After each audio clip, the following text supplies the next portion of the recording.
My name is Sarah, and I am 29 years old. I live in a small town where life is usually quiet and predictable. I work at a local library, a job I truly love because I enjoy being surrounded by books and helping people find stories that inspire them. My days are mostly filled with organizing shelves, assisting visitors, and reading during my breaks. It's a peaceful life, but for a long time, I felt like something was missing. 4 years, I lived alone in a small apartment. I had a few friends, but we didn't see each other often because they were busy with their families.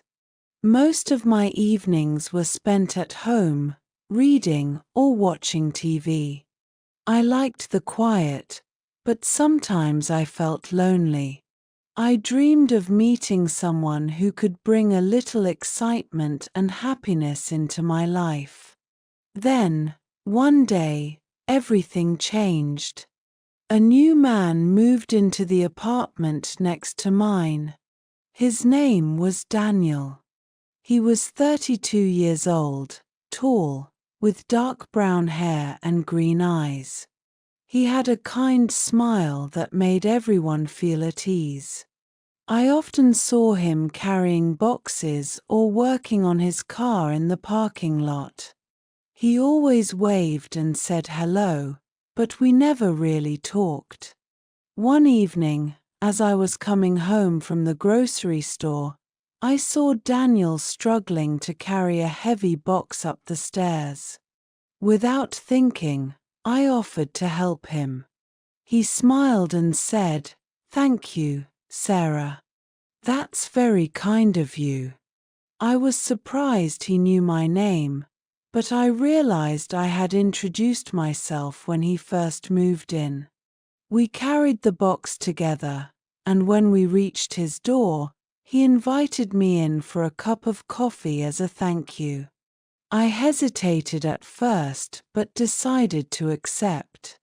His apartment was cozy and filled with books, paintings, and plants.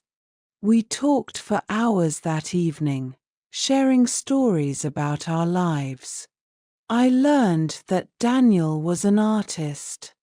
He painted landscapes and portraits, and his work was beautiful. He had recently moved to town for a fresh start after a difficult breakup.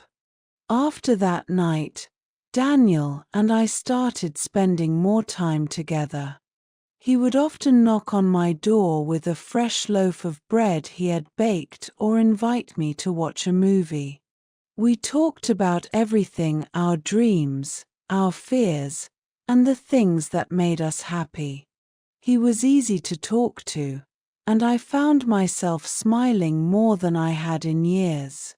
One weekend, Daniel invited me to join him on a hike in the nearby forest. I was hesitant because I wasn't very athletic, but he assured me it would be fun.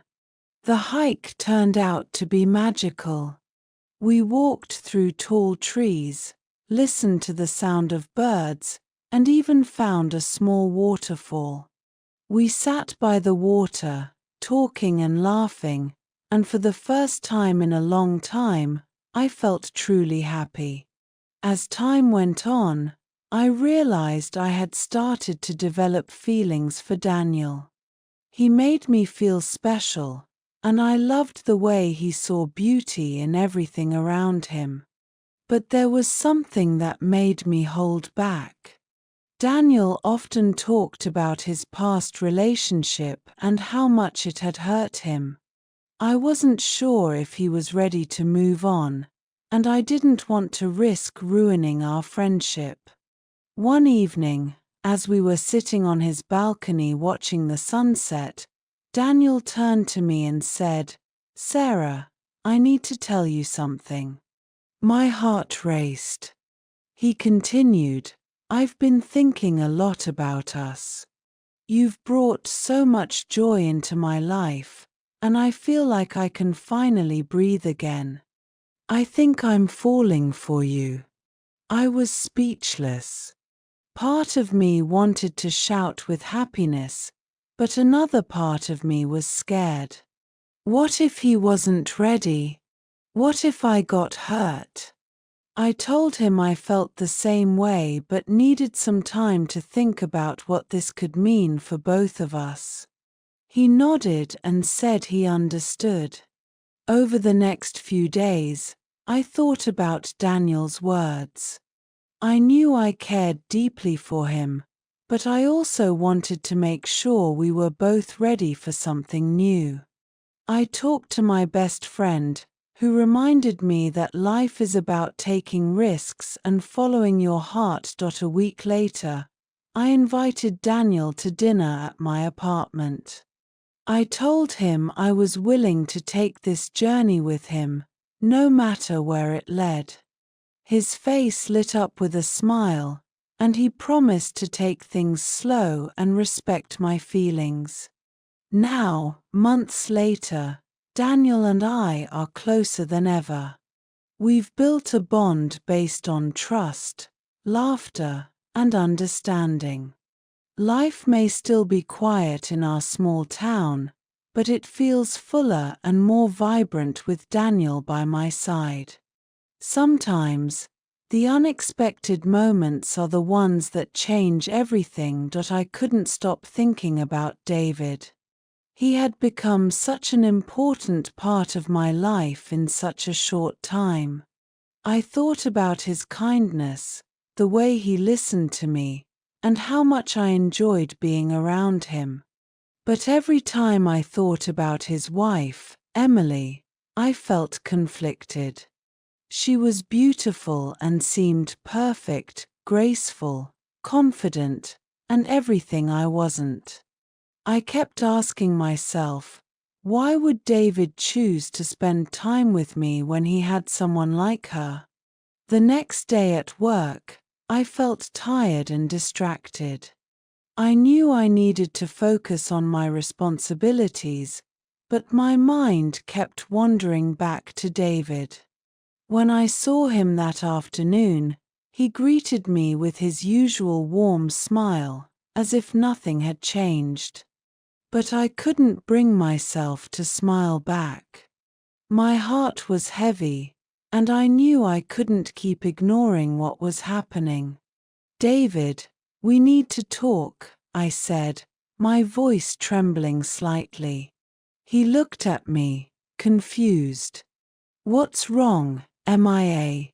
He asked gently.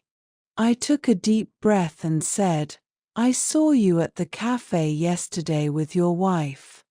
You looked happy together. I don't understand why you're spending time with me if you're happy with her.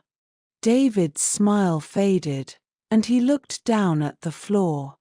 It's not what it seems, he said quietly. Emily and I, things aren't as perfect as they look. We've grown apart over the years. With you, MIA, it's different. I feel alive when I'm with you. I can be myself. His words were both comforting and unsettling. I cared about David deeply, but I didn't want to be the reason someone's marriage ended. I told him I needed time to think and figure out what I truly wanted. He nodded, respecting my need for space, but I could see the sadness in his eyes. Over the next few days, I thought about everything. I confided in my best friend, Rachel, someone I could always trust to give me honest advice.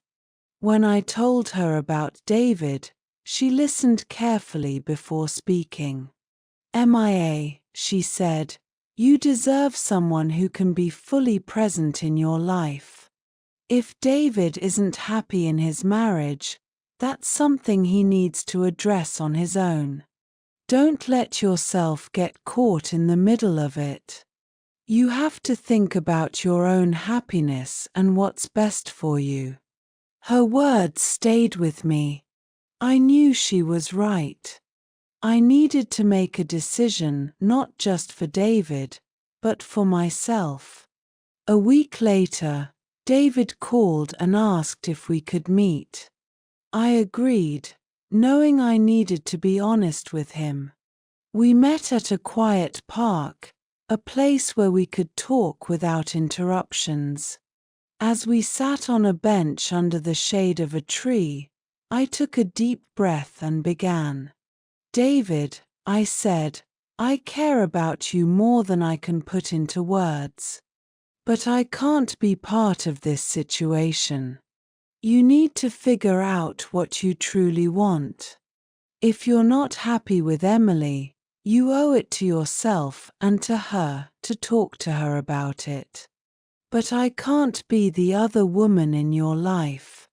David looked at me, his expression a mix of sadness and understanding. Mia, you mean so much to me, he said softly. I never wanted to hurt you. I'll think about everything you've said. I just want you to be happy, no matter what. We said goodbye, and I walked home feeling a mix of emotions, sadness, relief, and a newfound strength. It wasn't easy to let go of someone I cared about, but deep down, I knew I had made the right choice. Life is full of difficult decisions, and sometimes, the best thing we can do is choose what's right for ourselves. It's not always easy, but it's necessary. As I sat in my apartment that evening, I realized that letting go of David wasn't just about him, it was about valuing myself and the kind of love I deserved.